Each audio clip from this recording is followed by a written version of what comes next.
கதிரவன் news சொந்தங்கள் அனைவருக்கும் வணக்கம். இலங்கையின் இரவு நேர பிரதான செய்திகள். விரிவான செய்திகளுக்கு முன்பதாக தலைப்புச் செய்திகள். இலங்கையில் கடந்த 3 மாதங்களில் 28 துப்பாக்கிச் சூட்டு சம்பவங்கள். ஏப்ரலில் உள்ளூராட்சி சபை தேர்தல். எஸ்விசும பயனாளிகளுக்கு வெளியான மகிழ்ச்சி தகவல். ஆட்டத்தை ஆரம்பித்த அனுர சிஐடிக்கு அழைக்கப்பட்ட ராஜபக்சவின் மகன். அரசு அதிகாரிகளுக்கு விசேட முற்பணம் வழங்க அரசாங்க நடவடிக்கை. இஸ்ரேலிய சுற்றுலா பயணிகளின் வருகை அதிகரிப்பு. பெண்களின் பிரிட்ஜ் மார்க்கெட்டிற்கு தீ வைத்த விசமிகள். யாழ்ப்பாண மக்களுக்கு முக்கிய அறிவிப்பு. போலீஸ் நிலையத்தில் போலீஸ் அதிகாரி மீது தாக்குதல் நடந்தது என்ன? 1.6 பில்லியன் ரூபாய் நிதி மோசடி, இந்தியாவுக்கு தப்பி சென்ற தம்பதி. தமிழீழ விடுதலை புலிகளுடன் போர் நிறுத்தம் செய்து கொண்டது ஏன்? மனம் திறக்கும் ரணில். இஸ்ரேல் மீதான பதில் தாக்குதல் தொடரும், சூளுரைக்கும் கவுதி அமைப்பு. நியூசிலாந்து அணி 8 ஓட்டங்களால் வெற்றி. தொடர்பான விரிவான செய்திகள். இலங்கையில் கடந்த 3 மாதங்களில் 28 துப்பாக்கி சூட்டு சம்பவங்கள் நிகழ்ந்துள்ள நிலையில் அவற்றில் 16 சம்பவங்கள் ஒழுங்கமைக்கப்பட்ட குற்றக்குழுக்களால் நடத்தப்பட்டவை என்று போலீஸ் ஊடக பிரிவு பேச்சாளர் போலீஸ் அத்தியட்சகர் சட்டத்தரணி புத்திக மனதுங்க தெரிவித்துள்ளார். ஒழுங்கமைக்கப்பட்ட குற்றக்குழுக்களால் நடாத்தப்பட்ட தாக்குதல்களில் 10 சம்பவங்கள் குறித்து 57 சந்தேக நபர்களை கைது செய்துள்ளதோடு 3 துப்பாக்கிகளை மீட்டுள்ளதாகவும் அவர் குறிப்பிட்டுள்ளார். உள்ளூராட்சி சபைக்கான தேர்தலை எதிர்வரும் ஏப்ரல் 5ஆம் தேதி நடத்துவது தொடர்பில் அரசு அவதானம் செலுத்தியுள்ளது.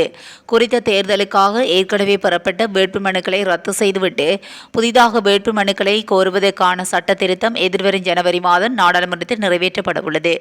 இந்நிலையில் உள்ளூராட்சி சபை தேர்தலை மார்ச் மாதம் நடத்துவதற்கு உத்தேசிக்கப்பட்டிருந்தாலும் அந்த காலப்பகுதியில் காப்போத்த சாதாரண தர பரீட்சை நடைபெறுவதால் ஏப்ரல் மாதமே பொருத்தமான காலப்பகுதி என்று கருதப்படுகிறது. இதன் அடிப்படையிலேயே தமிழ் சிங்கள புத்தாண்டுக்கு முன்னர் தேர்தலை நடத்துவதற்கான பூர்வாங்க ஏற்பாடுகள் இடம்பெற்று வருகின்றன. நாடாளுமன்றத்தில் சட்ட திருத்தம் நிறைவேற்றப்பட்ட பின்னர் தேர்தலுக்கான அறிவிப்பை தேர்தல்கள் ஆணைக்குழு வெளியிட உள்ளது. எஸ்விசும கொடுப்பனவை பெறும் குடும்பங்களுக்கு செலுத்தப்பட வேண்டிய நிலுவைத் தொகையை வழங்க தீர்மானிக்கப்பட்டுள்ளது. குறித்த விடயத்தை நலன்புரி நன்மைகள் சபையின் தலைவர் ஜெயந்த விஜயரத்ன தெரிவித்துள்ளார். மேற்படி குடும்பங்களின் வங்கிக் கணக்குகளில் நிலுவைத் தொகையை வைப்பிட உள்ளதாக நலன்புரி நன்மைகள் சபை தெரிவித்துள்ளது. எஸ்விசும கொடுப்பனவின் முதலாம் கட்டத்தின் கீழ் 2,12,423 குடும்பங்களுக்காக இதுவரை செலுத்தப்படாத நிலுவைத் தொகையை வைப்பிட உள்ளதாக சபையின் தலைவர் ஜெயந்த விஜயரத்ன தெரிவித்துள்ளார். 1,314 மில்லியன் ரூபாவுக்கு மேற்பட்ட தொகையை நிலுவைத் தொகையாக வைப்பிலிட வேண்டியுள்ளதாக அவர் குறிப்பிட்டுள்ளார். முன்னாள் ஜனாதிபதி மஹிந்த ராஜபக்சவின் மகன் யோசித்த ராஜபக்சவை குற்றப்புலனாய்வு திணைக்களத்தில் முன்னிலையாகுமாறு அழைப்பு விடுக்கப்பட்டுள்ளது. சட்டவிரோத சொத்துக்களை பெற்றுக்கொண்ட சம்பவம் தொடர்பான விசாரணைகளுக்காக குறித்த அழைப்பு விடுக்கப்பட்டுள்ளது.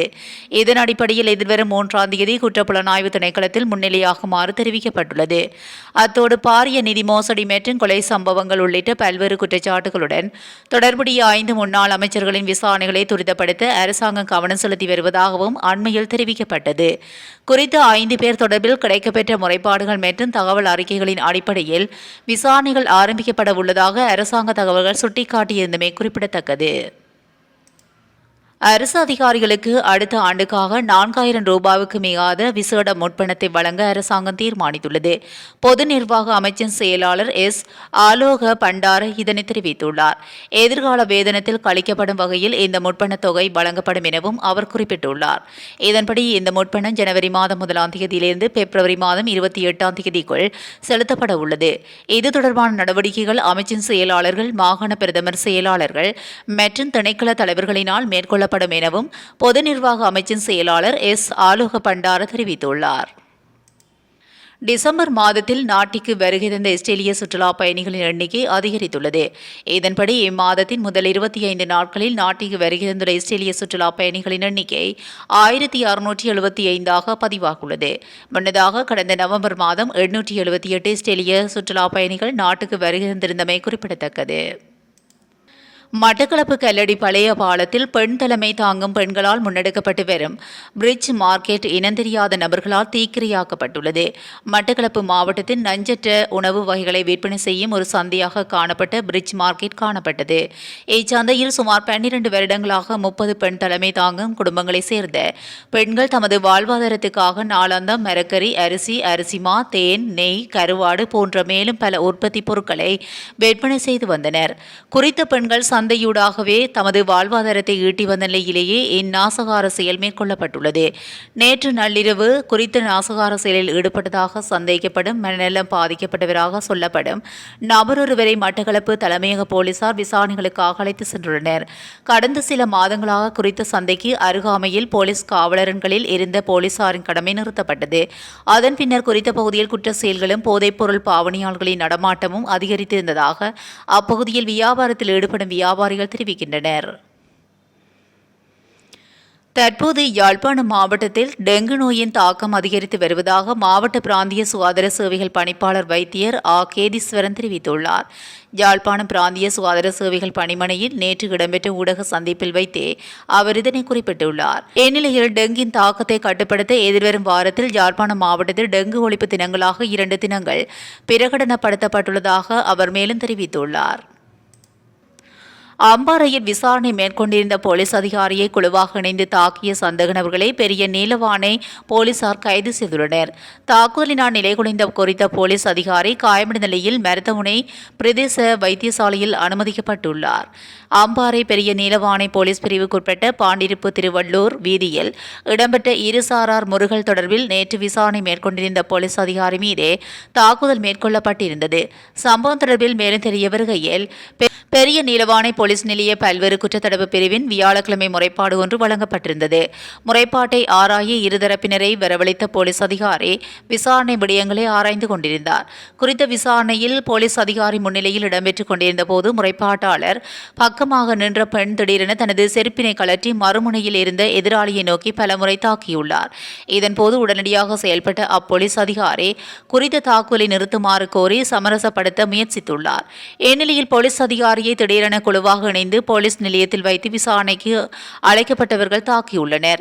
இதன்போது சற்றும் எதிர்பார்க்காத குறித்த போலீஸ் அதிகாரி காயமடைந்த நிலையில் அருகிலுள்ள மருதமுனை பிரதேச வைத்தியசாலைக்கு சிகிச்சைக்காக அனுமதிக்கப்பட்டுள்ளார். மேலும் இத்தாக்குதலில் ஈடுபட்டதாக சந்தேகத்தின் அடிப்படையில் பெண் மற்றும் ஆண் சந்தேக நபர்கள் 7 பேர் இதுவரையிலும் கைது செய்யப்பட்டுள்ளனர். இச்சம்பவம் தொடர்பில் கடமைக்கு இடையூறு செய்தமை, சமாதானத்துக்கு குந்தகம் விளைவித்தமை, வன்முறையை தூண்டியமை உள்ளிட்ட குற்றச்சாட்டின் அடிப்படையில் எஞ்சிய சந்தேக நபர்களை கைது செய்ய பெரிய நீலவானை போலீசார் நடவடிக்கை எடுத்துள்ளனர். இந்த தாக்குதல் சம்பவம் தொடர்பிலான முழு விசாரணைகளை கல்முனை பிராந்திய உதவி போலீஸ் அத்தியட்சகர் மேற்கொண்டு வருகின்றார். நிதி மோசடியில் ஈடுபட்டு படகு மூலம் இந்தியாவுக்கு தப்பி சென்றதாக குற்றம் சாட்டப்பட்ட தம்பதி அங்கிருந்து நாட்டுக்கு திரும்பி அனுப்பப்பட்ட நிலையில் கைதான தம்பதி விளக்கமறியலில் வைக்கப்பட்டுள்ளனர். கொழும்பு புதுக்கடை நீதவான் நீதிமன்றத்தில் அவர்கள் நேற்று முன்னிலைப்படுத்தப்பட்ட நிலையில் இந்த உத்தரவு பிறப்பிக்கப்பட்டுள்ளது. இதன் அடிப்படையில் அவர்களை எதிர்வரும் 6ஆம் தேதி வரை விளக்கமறியலில் உத்தரவிடப்பட்டுள்ளது. குறித்த தம்பதியினர் கட்டுநாயக்க பண்டாரநாயக்க சர்வதேச விமான நிலையத்தில் வைத்து நேற்று முன்தினம் கைது செய்யப்பட்டனர். அத்துடன் சந்தேக நபர்களின் மகன் அதிகாலை குற்றப்புலனாய்வு திணைக்களத்தினர் ஒப்படைக்கப்பட்டுள்ளார். கொழும்பில் வசித்து வந்த தம்பதிகள் 4 வருடங்களுக்கு முன்னர் 1.6 பில்லியன் ரூபாய் நிதி மோசடியில் ஈடுபட்டு இந்தியாவுக்கு படகு மூலம் தப்பி சென்றதாக குற்றம் சுமத்தப்பட்டுள்ளமை குறிப்பிடத்தக்கது. தமிழீழ விடுதலை புலிகளுடன் போர் நிறுத்த உடன்படிக்கை எதனால் செய்து கொள்ளப்பட்டது என்பது குறித்து முன்னாள் ஜனாதிபதி ரணில் விக்ரமசிங்கே தகவல் வெளியிட்டுள்ளார். கடந்த 2001ஆம் ஆண்டு பிரதமராக பதவி வகித்த காலத்தில் ரணில் விக்ரமசிங்கே தமிழீழ விடுதலை புலிகளுடன் போர் நிறுத்த உடன்படிக்கை ஒன்றை செய்து கொண்டார். அப்போது பொருளாதார கேந்திர நிலையங்கள் மீது மேற்கொள்ளப்பட்ட தாக்குதலினால் நாடு எதிர்நோக்கிய பொருளாதார பின்னடைவு காரணமாகவே போர் நிறுத்தம் ஒன்றுக்கு செல்ல நேரிட்டது என ரணில் விக்ரமசிங்கே தெரிவித்துள்ளார். இந்தியாவின் முன்னாள் பிரதமர் அடல் பிகாரி வாஜ்பாய் வாஜ்பாயிக்கான நினைவு பேருரையில் பங்கேற்ற போது அவர் இதனை தெரிவித்துள்ளார். ரணில் விக்ரமசிங்கே இந்த நிகழ்வின் போது பிரதான சொற்பொழிவாளராக பங்கேற்றிருந்தார். குறித்த காலப்பகுதியில் கடுமையான அரசியல் நெருக்கடி நிலையை எதிர்நோக்க நேரிட்டது என ரணில் சுட்டிக்காட்டியுள்ளார். தாம் இரண்டாவது தடவையாக 2001ஆம் ஆண்டில் பிரதமராக பதவியேற்றுக் கொண்டதன் பின்னர் இலங்கை கடும் அரசியல் நெருக்கடியை எதிர்நோக்கியதாக தெரிவித்துள்ளார். இலங்கையில் இராணுவத்துக்கு பின்வாங்க நேரிட்டது எனவும் தமிழீழ விடுதலை புலிகளின் தாக்குதல்கள் காரணமாகவே பல்வேறு இடங்களை இழக்க நேரிட்டது எனவும் தெரிவித்துள்ளார். துறைமுகம் மற்றும் விமான நிலையம் மீது நடத்தப்பட்ட தாக்குதல்கள் காரணமாக இலங்கைக்கு பொருட்களை கொண்டு வருவதில் சிக்கல் நிலை ஏற்பட்டதுடன் விமான போக்குவரத்தும் பாதிக்கப்பட்டதாக தெரிவித்துள்ளார்.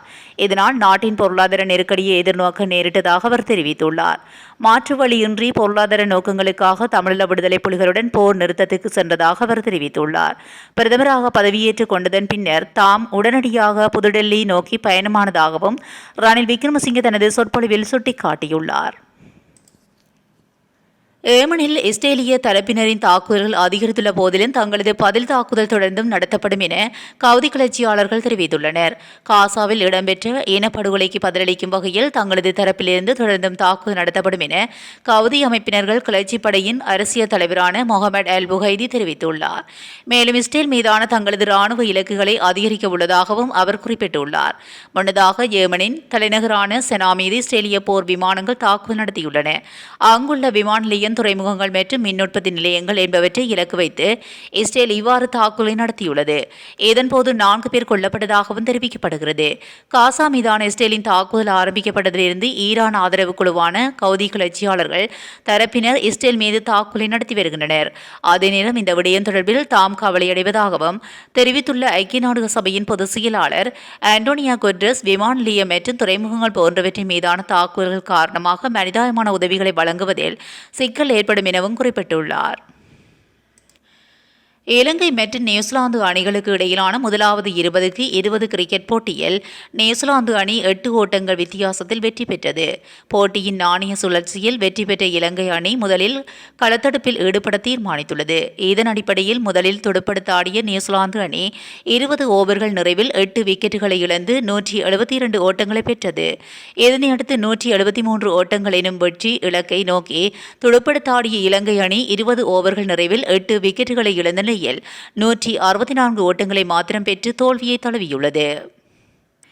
இத்துடன் கதிரவன் நியூஸின் இரவு நேர பிரதான செய்திகள் நிறைவடைகின்றன. இதுபோன்ற செய்திகளை உடனுக்குடன் தெரிந்து கொள்ள கதிரவன் நியூஸுடன் இணைந்திருங்கள். நன்றி, வணக்கம்.